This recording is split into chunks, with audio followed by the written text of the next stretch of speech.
Morning all, it's Craig Templer here, the Games Master for the Sports Fish Club. On board we have George Sands, absolute legend. He's on the part of the committee, so we've come out today for a bit of a brim fish, when was the last time we picked up a brim rod, George? Probably a while ago? I think these rods are out of date now. So yeah, we've come out for a bit of a fish. We've come up to the Aldershots just to sort of target the fish coming off. We've got the run out tide obviously, and just targeting those fish that are coming off the banks and so forth and that. But yeah, we're going to try and do some more of this still kind of stuff for the club and yeah, just sort of introduce some of the members and talk about sort of some of the gear and sort of what we're doing and that kind of thing. So basically, just before getting to the gear and that kind of thing, we'll have a bit of a yarn to George. And so George, two-time Classic winner teams, so Flathead Classic winner in the teams. That was with Danny and Uncle Kevy. Yep.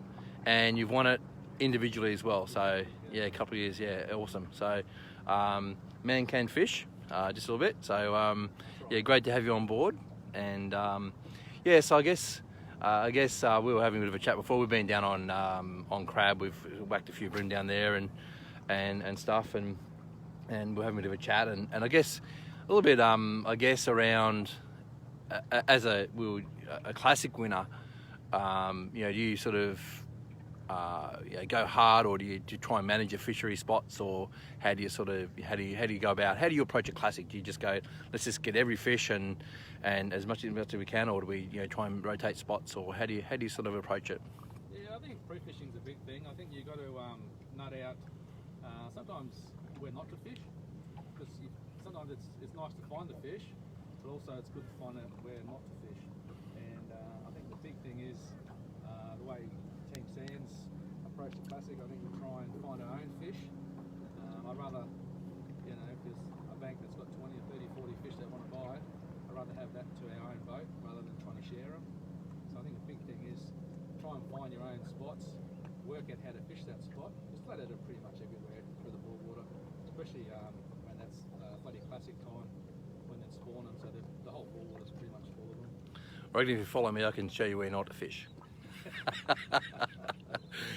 So obviously massive event, and that. So I guess today, so we're going to talk a little bit about brim fishing. We've got a committee meeting later on today to sort of have a chat around how we're going to I guess bring our events back. We've got to obviously with COVID, it's a pretty unique situation. And we've got to make sure that with the diversity in the club, so it's not just about brim, it's flathead, it's snapper, it's all those different events. We've got to try and work out how do we cater for the club members, and not only that, but do the event safely. Hope you hook up in a sec, George. So we saw the opportunity with we'll come out and we'll sort of start doing a bit of filming like this and that kind of thing. So. Run us through your gear you're using today, George. Well, I've found an old reel, an old Samita Shimano. I've just got straight through. I think it's actually only a 6-pound mono, and an old Fluger Supreme that I bought many years ago. Yep. And it seems to be working. I don't think you need to. I'm not a brim fisherman, but you don't need to go out and spend $1,000 on gear. I think if you get the best you can afford. Yeah. Yeah, a little atomic, and we'll talk about that because really, these kind of flats. This time of year the fish will be deep, so obviously it's a pretty popular way is to go and fish deep plastics and that kind of thing. But the fish will be on the flats pretty much all year round. Look, we whacked a few down on crab and that, but just have a look at that. That's just a little atomic crank, dives to sort of probably 2 feet max. And you can fish over this really shallow stuff, and if the fish are there, they'll just cream it. One of the keys we were talking about before is, and you know about this, George, is a difference with flathead versus brim is winding the fish on. You don't actually, you don't actually like a flathead where you've got to set the hook and get the hook set. with the brim, you just sort of basically let the rod do the work, and then like if on those finicky days, you got days where they'll be just a bit like, oh, won't just commit. Slow your wind down, just try little different things, and eventually the fish will come. So, and the flats like here, we're just on the alder shots. I mean, there's nothing special about this. These kind of places are right through the raw border and up through the pin. So, and I guarantee you, 90% of them will hold fish. So, like it's so it's a pretty easy way to, great way to spend time with the kids and that kind of thing. Because they can just cast out, slow roll. There's nothing too complicated about it. I guess when you fish a little bit deeper, there's a little bit more nuances around bite detection and all that kind of stuff can be a little bit harder. But this flats fishing is a great way to sort of come out. Everyone, we were talking about it before. Like with the ABT events and stuff. Flat fishing is a great way for both parties to have equal chance of getting a fish and that kind of thing, as opposed to one person hogging the boat or the front of the boat or whatever else. So but I'll show you the live well. We've got a couple of nice fish in there so far. If you can see that. I know they're probably 3-4, they're over 30 centimetres, I suppose. The fish were going pretty well early. So we thought we'd pop up here with a bit more of the tide and have a crack.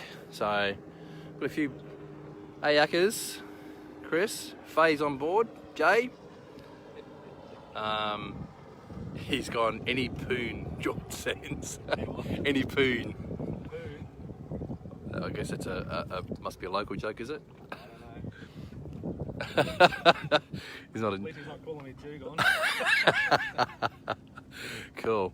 All right. Well, I guess we might end it there. Just a bit of a chance to sort of get to know George a little bit. He's, like I said. Thanks to Craig too, for taking me along. I mean, I haven't brim fished for a long time, and I think now that we've taken on the club's doing the what's the brim series called? The Queensland Team Series. Yeah. And I enjoyed doing brim fishing a long time ago, and it's something that sort of gets set by the wayside. But I mean, we caught a few fish this morning. I enjoyed that. So, like I said before, with flathead fishing, you definitely get a tick and you strike. But this one, you gotta not strike, wind them on, wait for them to load up. I think and you do notice it, like when a flathead takes a hard body, it's just a clunk, and you go, oh, it's a dirty big flatty, and just, what's my line again? Oh, it's shooting on 3 pound or whatever, and it's getting in tears pretty much. So, but yeah, no, I enjoy the light fishing. I think it's just like the fish win occasionally or more than often, but yeah, it's good fun. So, but yeah, good to have you on board, George, and like I said, it's a honour for me to fish with you and that kind of thing. So, chances to fish with guys like you don't come along very often, so much appreciated. But hope that helps.